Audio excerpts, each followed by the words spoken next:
Salam alaikum wa rahmatullahi ta'ala wa barakatuh. Aujourd'hui, je vais vous montrer le datasheet du multiplieur LAD633JN qui peut être intégré dans un circuit électrique, bien sûr. Et je vais vous décrire explicitement les entrées et les sorties et comment réaliser l'étude de la modulation d'amplitude. Pour cela, normalement, on utilise la modulation d'amplitude pour transporter une information utile entre un émetteur et un récepteur. Le dispositif qui permet de réaliser cette modulation est appelé le modulateur. Dans le cas présent, il s'agit d'un composant électronique, c'est le multiplieur LAD633. Celui-ci permet de multiplier le signal modulant, c'est-à-dire UM de T, auquel on peut ajouter une tension continue U0 avec de l'offset, par une tension ou bien une onde porteuse P de T de haute fréquence pour obtenir à la sortie un signal modulé. L'opération inverse qui permet d'extraire le signal utile du signal modulé est appelée la démodulation. Cette opération, bien sûr, n'étant pas la fonction du multiplieur, la D, c'est 633. Et on va se restreindre à la modulation d'amplitude AM. Le multiplieur, la D633, multiplie les tensions qui lui sont données en entrée.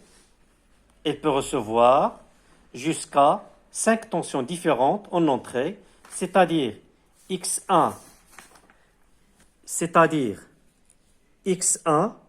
X2, Y1, Y2, moins VCC, c'est l'alimentation, ça c'est Z, c'est la tension Z d'entrée aussi, ça c'est la tension de sortie, et ça c'est plus VCC, donc ça c'est moins VS ou bien c'est moins VCC, et ça c'est plus VCC.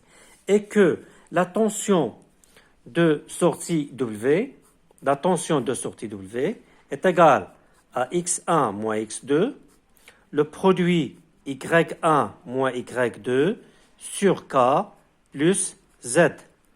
K, on l'appelle, c'est un facteur multiplicateur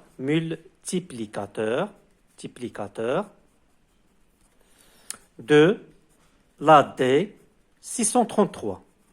Dans notre cas,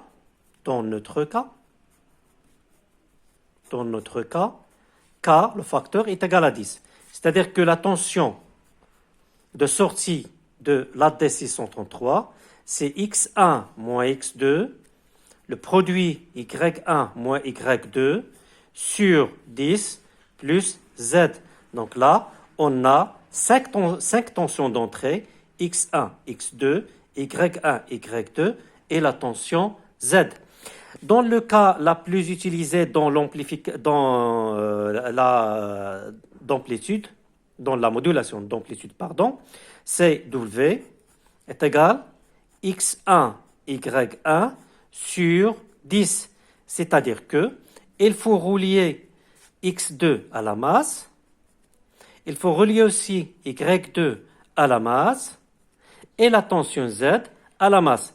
C'est-à-dire là, il faut brancher la patte 2 à une masse, 4 à une masse aussi, et patte 6 à une masse. C'est-à-dire relier X2, la patte 2, la patte 4 et la patte 6 à une masse commune. C'est quoi encore? Ça y est, c'est bon.